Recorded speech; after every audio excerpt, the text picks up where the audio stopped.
আর কত যুদ্ধ, আর কত তর্ক, আর কত বিতর্ক, আর কত ছোট করা। এই সংসদটাকে আসুন না সকলে মিলে, সকলের সংসদ, আকাঙ্ক্ষার সংসদ, বাংলাদেশের 16 কোটি 17 কোটি মানুষ যে সংসদ চায়।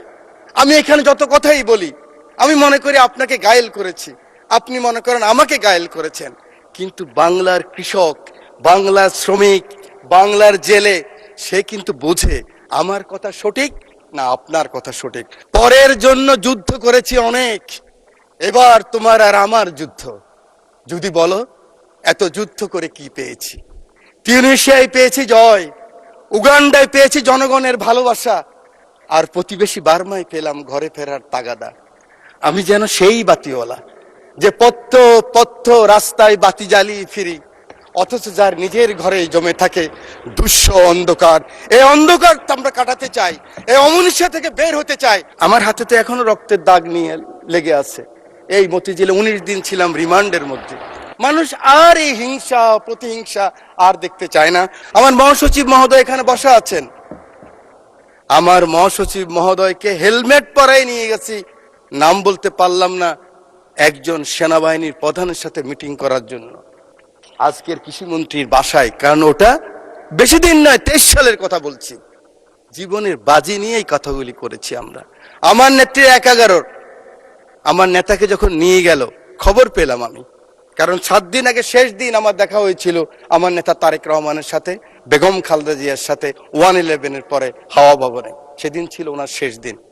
খবর পেলাম ওনাকে নিয়ে গেছে, ঢুকে গিয়েছে।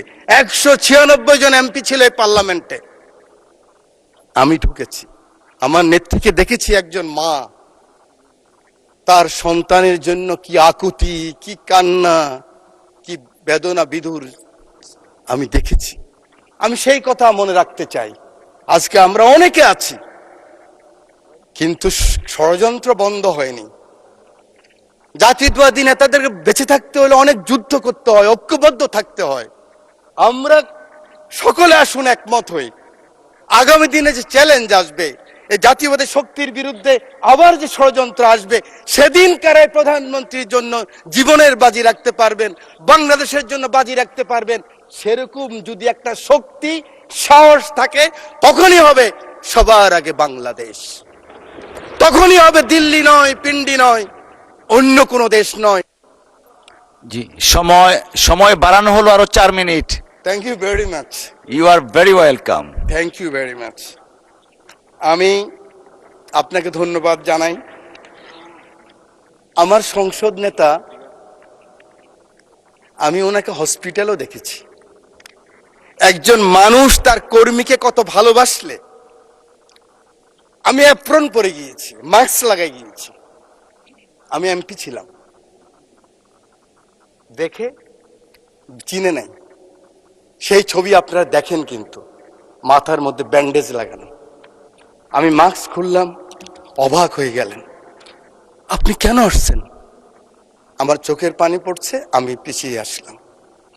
আমি বলতে চাই, এই চ্যালেঞ্জ আবার আসবে, ষড়যন্ত্র বন্ধ হয় নাই। আমরা কে কত বড় হব, কোথায় যাব, কি নিব, কি হব, সেটা বড় কথা নয়। বড় কথা হলো এই চ্যালেঞ্জ গ্রহণ করতে হবে।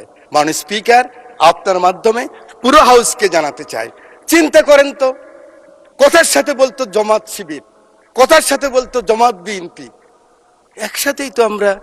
আমার হাতে তো এখনো রক্তের দাগ নিয়ে লেগে আছে। এই মতিঝিলে 19 দিন ছিলাম রিমান্ডের মধ্যে। কেন আমরা ছোট করার চেষ্টা করতেছি?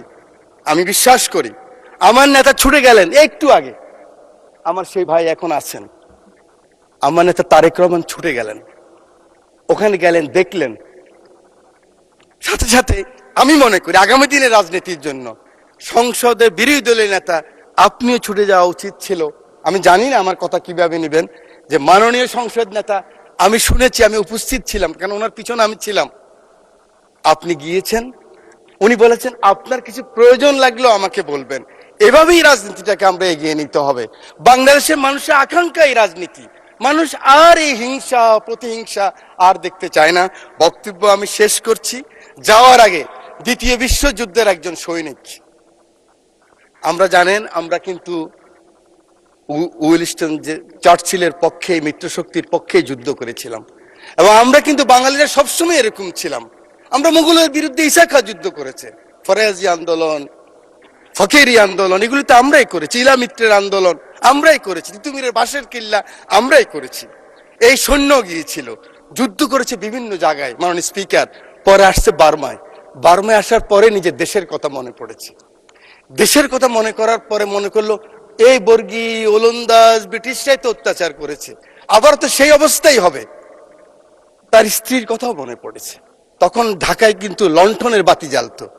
তো তিনি বলেছেন, পরের জন্য যুদ্ধ করেছি অনেক, পরের জন্য যুদ্ধ করেছি অনেক, এবার তোমার আর আমার যুদ্ধ। যদি বলো এত যুদ্ধ করে কি পেয়েছি? তিউনিসিয়ায় পেয়েছি জয়, উগান্ডায় পেয়েছি জনগণের ভালোবাসা, আর প্রতিবেশী বার্মায় পেলাম ঘরে ফেরার তাগাদা। আমি যেন সেই বাতিওয়ালা যে পথ পথ রাস্তায় বাতি জ্বালিয়ে ফিরি, অথচ যার নিজের ঘরে জমে থাকে দুঃস্ব অন্ধকার। এই অন্ধকার আমরা কাটাতে চাই, এই অমনুষ্য থেকে বের হতে চাই। আমরা সুন্দর, স্বাভাবিক, সকলের জন্য যে বাংলাদেশ, সেই বাংলাদেশ চাই। আমার নেতা তারেক রহমানের সবার আগে বাংলাদেশ, সেই বাংলাদেশ চাই। আমার রামগতির দায়িত্ব নেতাকে দিলাম, আমার এমপি, আমার নদী ভাঙ্গা মানুষ শহীদুদ্দিন চৌধুরীকে দিয়ে সময়ের নাই, সেই কারণে সকলের ভালোবাসা চেয়ে, আদর চেয়ে বক্তব্য শেষ করছি। আল্লাহ হাফেজ, বাংলাদেশ জিন্দাবাদ।